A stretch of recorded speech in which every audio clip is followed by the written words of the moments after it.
सुभाषपा के राष्ट्रीय अध्यक्ष ओम प्रकाश राजभर जी हमारे साथ बातचीत के लिए मौजूद हैं।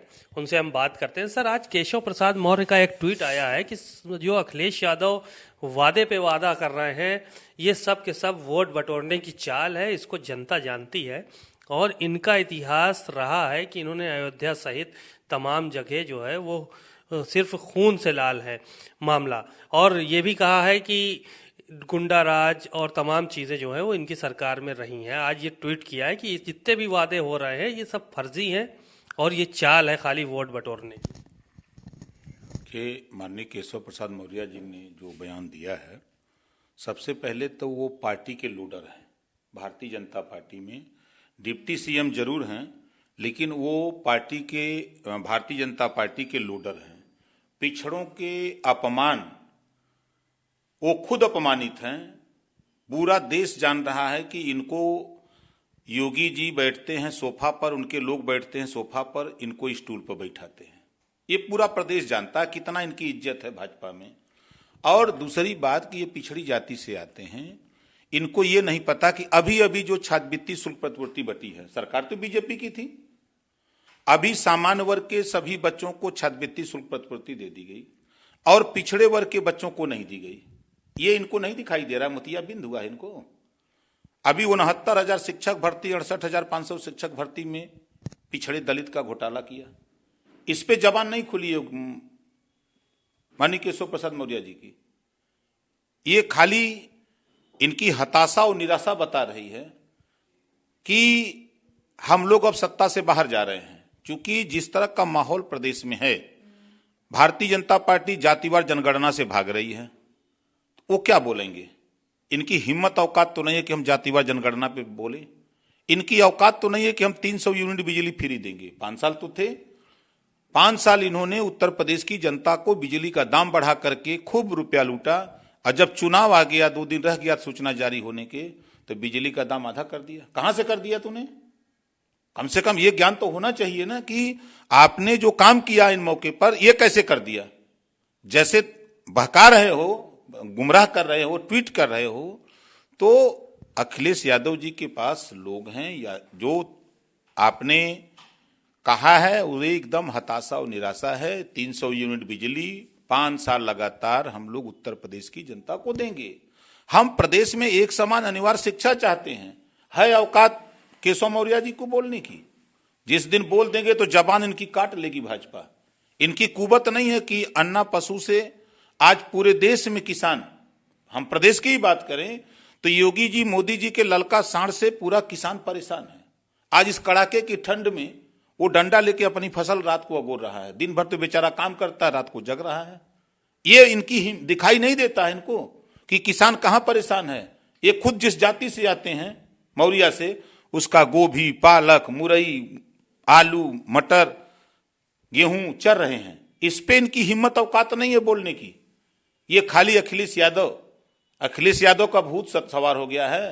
देखिए, जैसे होता है ना कि जब किसी को डर लगता है तो हनुमान चालीसा पढ़ता है, उसी तरह भारतीय जनता पार्टी के बड़े नेताओं को डर लग रहा है तो वो हनुमान चालीसा 5:30 बजे योगी जी बेचारे ट्वीट कर रहे हैं, अखिलेश अखिलेश अखिलेश।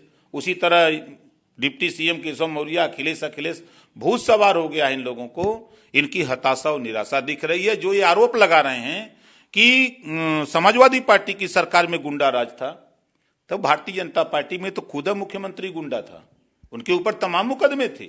डिप्टी सीएम अपने मुकदमे को देखें झांक के, जो उन्होंने अपना मुकदमा वापस किया, डिप्टी सीएम ने वो मुकदमा वापस किया। ये दूसरे को क्या कहेंगे? ये पहले अपने तो गिरबान में झांक के देखें। 156 विधायक भारतीय जनता पार्टी की सरकार में अपराधी प्रवृत्ति के हैं। और तो और मजे की बात, जमीन कब्जा करने का आरोप, गुंडागर्दी करने का आरोप, मारपीट करने का आरोप, पुलिस के साथ मारपीट करने का भारतीय जनता पार्टी का इतिहास। सीओ को मार रही है बीजेपी के नेता, एसपी को थप्पड़ मार रहे हैं बीजेपी के नेता और बदनाम कर रहे हैं समाजवादी पार्टी को। तो ये जो कह रहे हैं ये 100% गलत है। और इनको तो इनकी बिरादरी के लोग दौड़ा लिए सिराथू में, मैंने देखा सोशल मीडिया पर, तो इनकी बिरादरी के लोग ही इनको कह रहे हैं कि अब मेरे अंगने में तुम्हारा क्या काम है। लेकिन सूची को लेके सवाल खड़े किए अनुराग ठाकुर ने भी, मुख्यमंत्री योगी आदित्यनाथ ने भी, और कहा कि पहली सूची से पता चल गया कि भारतीय जनता पार्टी ने कहा कि ये समाजवादी पार्टी की क्या नीयत है। कहा नाहिद हसन को टिकट दिया, आजम को दिया, बेटे को उनको दिया, एक जेल पे है, दूसरा बेल पे है।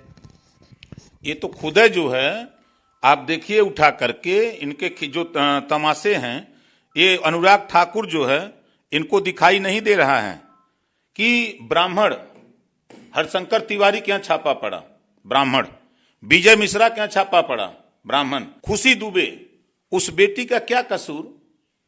4 दिन पहले ससुराल आती है, एक भी एनसीआर नहीं। बेशक उसके परिवार में ससुराल में माफिया गुंडा हो सकते हैं, आप उनके खिलाफ कार्रवाई करो, लेकिन ब्राह्मण होने के नाते खुशी दुबे को जेल में और 25,000 का इनामी। अनुराग ठाकुर जी, ये ओम प्रकाश राजभर का चैलेंज है। 25,000 का इनामी, क्रिकेट के खेल में 10 महीने से खिला रहे हो, कहां है तेरा कानून? उंगली उठाते हो। तेरा एमएलसी 106 मुकदमे का जेल में है, जबान खो, अगर मर्द हो तो जबान खोलो। मैं अनुराग ठाकुर के आपके माध्यम से कहना चाहता हूं, अगर मर्द हो तो बताओ 106 मुकदमा किसके ऊपर है, आओ टीवी पर अब बताओ कि 106 मुकदमा हमारी पार्टी का एमएलसी है उसके ऊपर है, 24 मुकदमा हमारे विधायक के ऊपर है, सैयद राजा में बोलो अगर हिम्मत औकात है तो। खाली इनकी हताशा और निराशा ये बता रही है कि ये लोग घबराए हुए लोग हैं और ये उधर ना देखें, अपने तरफ झांक के देखें। मुख्यमंत्री ने कहा है कि पलायन अब आम लोगों का नहीं होता है, जब से भाजपा की सरकार बनी है पलायन गुंडे माफियों का हो रहा है। गुंडों माफियों को संरक्षण मिल रहा है। बलिया में पाल की हत्या होती है, अपराधी को संरक्षण योगी जी देते हैं। हाथरस में बेटी के साथ बलात्कार होता है, 12 बजे लाश जला दी जाती है, अपराधी को संरक्षण देते हैं। बादा में रंगदारी टैक्स मांगता है इनका एसपी, 1 महीना देता है 5 लाख, दूसरे महीने नहीं देता, गोली मार दिया, 1 लाख का इनामी। कहां है ठाकुर? इनको नहीं दिखाई देता है, उसको पकड़ने की औकात है इनकी? सरकार तो इनकी रही है, ये क्या करते हैं? और तो और बुलंदशहर में जियाउल हक की हत्या, दंगा किसने करवाया? भारतीय जनता पार्टी, आरएसएस, विश्व हिंदू परिषद के लोगों ने जियाउल हक की हत्या किया। और जो अपराधी पकड़ा गया जब जेल से छूटता तो यही लोग लेके माला घूमते हैं, उसको पहनाने के लिए जिंदाबाद बोलते हैं। और मजे की बात, इनका उदाहरण कितना बतावें, इनकी सरकार में जितने गुंडा माफिया बलात्कारी, आप उन्नाव रेप केंद्र का देखिए, उनका जो है बलात्कारी बरी हो जाता है इनकी सरकार में, स्वामी चिन्मयानंद बरी हो जाता है जेल से। तो ये अपराधियों को संरक्षण देने वाली पार्टी है भारतीय जनता पार्टी। इनके यहां एक ऐसी वॉशिंग मशीन है, इधर से हिलते हैं अपराधी गुंडा माफिया और उधर से एकदम क्लीन होके निकल जाते हैं। अपर्णा यादव कह रही हैं कि हम राष्ट्रवाद से प्रेरित होकर भारतीय जनता पार्टी ज्वाइन किए हैं। वो गईल हैं नैहरे, खिचड़ी नाम पहुंचौले उनकर भैया, वह लेवे गईल हैं। आप देख लीजिएगा 10 तारीख को, 10 मार्च को 10 बजे जब भैया का उनके विदाई हो जाई, जब गाना बजेगा कि चल सन्यासी मंदिर में, तो उनकर बहन रो के जब चुप हुई हैं तब फिर माल वहां से बनिए और फिर ससुरे चली गई हैं, ठेकान वहां ना लगी। बातचीत के लिए शुक्रिया। आप सुन रहे थे ओम प्रकाश राजभर जी को। उन्होंने साफ किया कि जो भी वादे अखिलेश यादव के द्वारा किए जा रहे हैं उनको पूरा किया जाएगा। साथ ही साथ उन्होंने भारतीय जनता पार्टी के नेताओं पर निशाना साधा। कैमरामैन समीर कनकी के साथ सीमा अब नकवी, भारत समाचार, लखनऊ।